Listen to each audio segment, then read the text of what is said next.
Hello and welcome to Housing Now, NAHB's industry news and information program. I'm Jeff Bankert. The holiday season is upon us, but not everyone is ready to celebrate just yet. On Capitol Hill, the looming fiscal cliff has both sides of the aisle jockeying to stave off a potential plunge.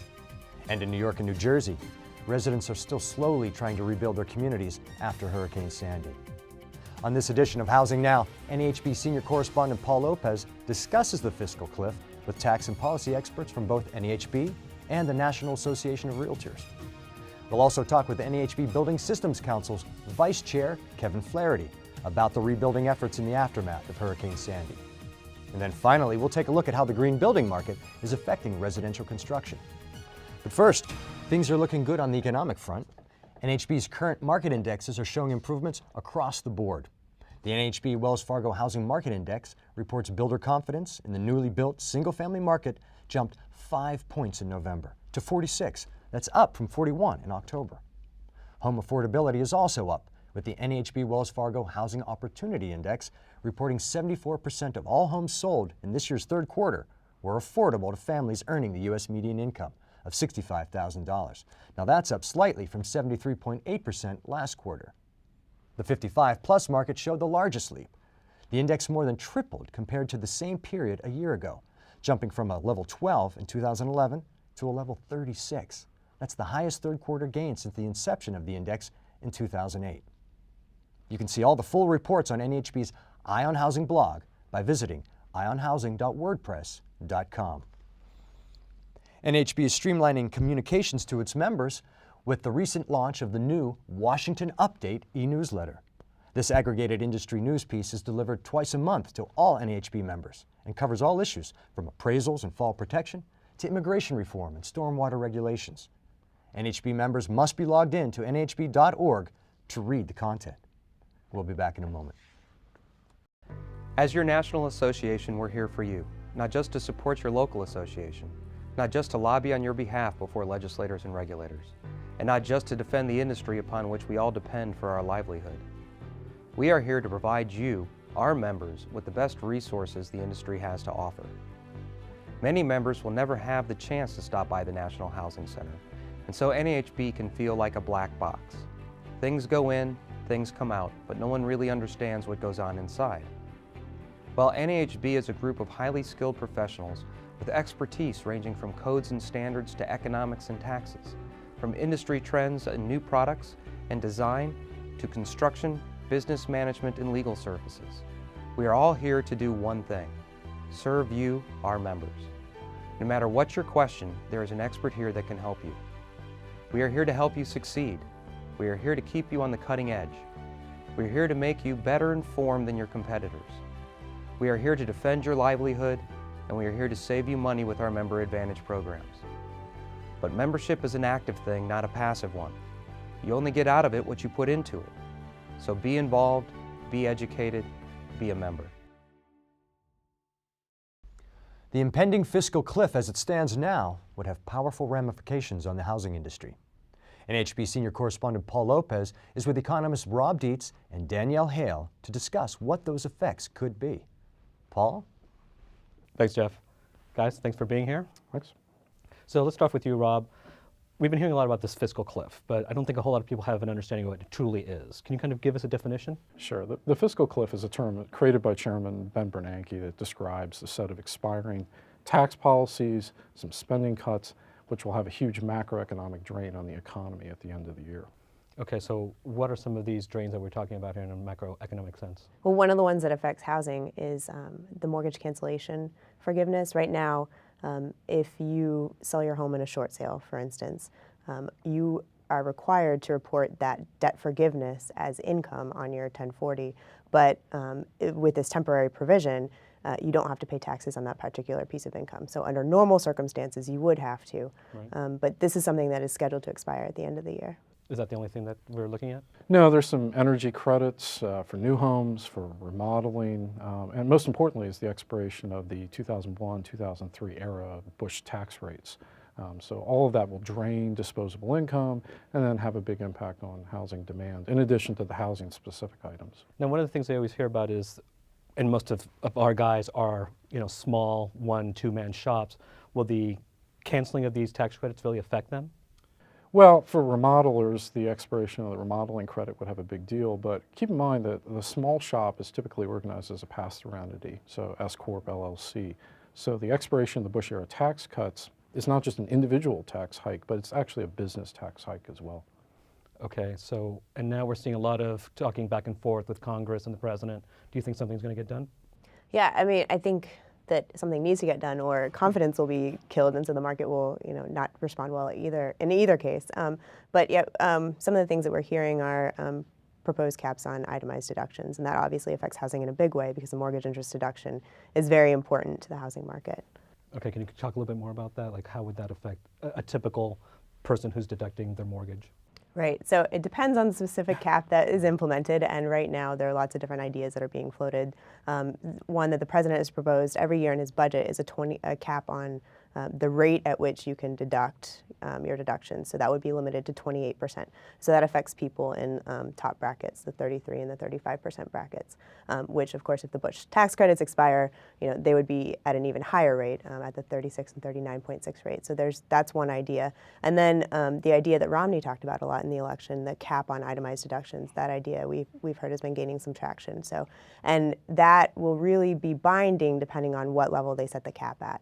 So Romney in the debate, I think, first talked about $17,000, then we heard $25,000 or $50,000. And where you set that cap is really going to affect how many people you hit. If you set a $50,000 cap, it doesn't affect nearly as many people as if you set the $25,000 cap, because the typical family, I think, is about $25,000 in itemized deductions. So. Yeah, so that could have a really big impact on high cost areas. If you have a $30,000 cap, the typical family being the median, the person in the middle, there's going to be a large number of families that have more than $35,000 in deductions. So the MID could be affected, which would then affect home buying demand. She bet that something was going to happen. You have the same? I think she's absolutely correct that something has to happen. So it's a search for revenue. We know that they need probably about $1 trillion. The president said we need $1.6 trillion. The question is short run versus long run. In the short run, we could see some tax hikes that occur as almost like a down payment, and then a process established in 2013 on tax reform. So basically what this lays out for the housing industry is about 15 months of being on guard on proposals that would affect the mortgage interest deduction, affect business tax rates, affect other housing tax items. They're going to be looking for revenue, and they might be tempted to use housing as a piggyback. Housing is just now starting to recover. Will this knock it out of whack if this actually doesn't happen in the next month or so? Well, the big problem is we don't want to be in a situation where we trade one set of tax hikes that could cause a recession, according to the Congressional Budget Office, for another set of tax hikes that could have direct impacts on housing in addition to the macroeconomic effects. So, it's a dangerous situation, and policymakers have to proceed, with some prudence and some caution, which is one reason that they should probably do this through regular order. Do it through the committees. Don't do it in a backroom deal. Really consider the consequences. Right. I think an open process will go a long way towards making sure that the provisions that are established or revised really benefit the whole country and the entire market. So. Great. Danielle, Rob, thanks for being here. Sure. Jeff, back to you. Up next, NAHB correspondent Stephanie Pagan talks rebuilding after Superstorm Sandy with BSC Vice Chairman Kevin Flaherty right after this. Hello? Anybody? I get a little help over here? What's going on? Are we there yet? What is going on? Oh, man. Flying economy is ridiculous. I don't even know where I am.